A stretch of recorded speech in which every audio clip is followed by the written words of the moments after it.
In this experiment, a magnet is used to drop the ball with zero initial velocity and at the surface, because if we drop it from here, it will accelerate and then we get wrong data. So we let go of the magnet and then we observe the falling. And since we have a ruler right here, we can, using slow motion footage, we can take the data at, in my case, each 100 milliseconds, and then we can deduce velocity and acceleration. Hi everyone, I am Özgür Soysal, and this is my Physics 101 lab presentation. Now, let's start with the objective of the experiment. On a fundamental level, fluid resistance, as you know, is governed by an exponential differential equation, as you can see here. And the objective of this experiment was to deduce R at different velocities. We do this by having a slow motion footage of a steel sphere falling through a viscous liquid, in my case glycerin, and by recording the data, displacement data, and then using a Python script to deduce velocity and acceleration, we can get R at different points, and that formula will be further on in our presentation. Now, let's talk about theoretical background and equations.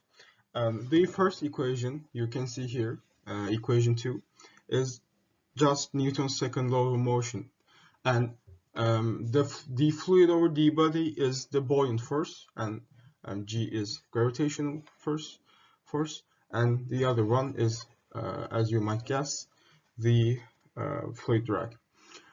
We calculate psi, the drag coefficient, by using something called Reynolds number, and Reynolds number is a measure of how turbulent or laminar the flow is. Laminar flow basically means that the fluid runs parallel with respect to each other, and turbulent flow means the flow is more chaotic and there are some eddy swirls and things like that. And we use the general discrete motion laws to calculate velocity and acceleration. And actually, by using velocity and acceleration, we can find R at every point in time. Let's say that is n, by acceleration 3, as you might see at the end. Now, using MATLAB, I did some theoretical predictions using the previous equations, and as expected, the results were very physical. For example, as you can see, your acceleration starts from around 8 and decreases since velocity increases and net force on the sphere goes down. And R is a beautiful curve between 1 and 2. Now, the experimental procedure was I measured the weight of the ball and the diameter, and I measured the temperature of glycerin, since temperature will affect viscosity further on the experiment. And I set up the experiment setup, and I released the ball, and I analyzed the footage from the slow motion camera. Now, the result of that experiment. Using the displacement data, I got some velocity and acceleration graphs using also MATLAB and a Python script. As you can see here, this is far from predictions. And at the end, the exponent R was calculated to be fairly stable between -2 and -2.5. Now, why did R came out to be negative? I calculated around minus 150% error, if that's valid.